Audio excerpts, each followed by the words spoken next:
Hello friend, welcome to our YouTube medicine channel Nasim health care. আমি নাসিম আপনাদের সকলকে আমার মেডিসিন চ্যানেলে স্বাগত জানাই।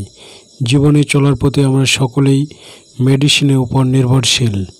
আমরা সকলেই ডাক্তারবাবুর কাছে যাই আর নিজের সমস্যার কথা বলি।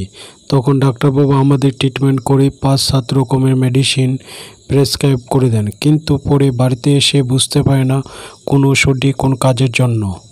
যদি ওষুধ সম্বন্ধে সঠিক তথ্য পেতে চান তাহলে আমার চ্যানেলটিকে অবশ্যই সাবস্ক্রাইব করে রাখবেন আর বেল আইকন প্রেস করতে ভুলবেন না, কারণ আমরা প্রত্যেকটি ভিডিও মেডিসিনের উপর করা হয়ে থাকে।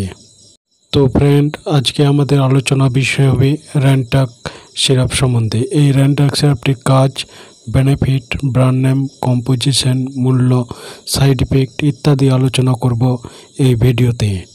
তো ফ্রেন্ড, ভিডিওটি শুরু থেকে শেষ অবধি দেখবেন, কারণ যে কোনো মেডিসিন বেনিফিটের সাথে সাথে সাইড ইফেক্ট সম্বন্ধে জানা অত্যন্ত জরুরি। ফ্রেন্ড, প্রথমে আমরা জেনে নেব এই র্যানটাক সিরাপটির কম্পোজিশন সম্বন্ধে, অর্থাৎ এর মধ্যে কোন সল্ট রয়েছে।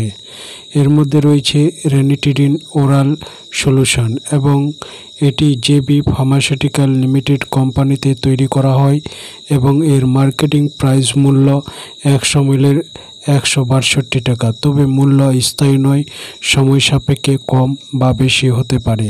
ফ্রেন্ড, এ তো হলো আলোচনা। এবার আমরা জানব এর কাজ সম্বন্ধে, অর্থাৎ এটি কেন সেবন করতে বলা হয়। এই ওষুধটি কার্যকরভাবে পেটে ও অন্ত্রের আলসারের চিকিৎসা করে এবং পেটের মধ্যে উৎপাদিত অ্যাসিডের পরিমাণ হ্রাস করার জন্যই এই ওষুধটি সেবন করতে বলেন। এই ওষুধটি গ্যাস্ট্রো ইসোফেগাল নিয়ন্ত্রণ করতেও সাহায্য করে। এছাড়াও কোনো সময় শিশুদের মধ্যে দেখা যায় পেট ফেঁপে যায় বা পায়খানার সমস্যা দেখা দেয়, ঠিকঠাকভাবে পেট পরিষ্কার হয় না, তখনও ডাক্তারবাবু এই ওষুধটি সেবনের কথা বলে থাকেন।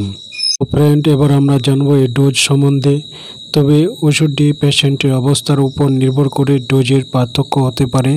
তবে সাধারণত শিশুদের 5 ml করে দিনে 2 বার সেবনের পরামর্শ দিয়ে থাকেন। আপনাদের উদ্দেশ্যে বলে থাকি, যে কোনো মেডিসিন সেবনের পূর্বে অবশ্যই ডাক্তারের পরামর্শ নিয়ে তবেই সেবন করবেন বা করাবেন।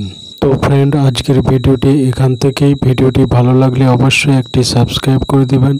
ভিডিওটি দেখার জন্য আপনাদের সকলকে অসংখ্য ধন্যবাদ। পরবর্তীতে আবার একটি নতুন ভিডিও নিয়ে আপনাদের কাছে হাজির হব। ততক্ষণ আপনারা ভালো থাকুন, সুস্থ থাকুন। বাই।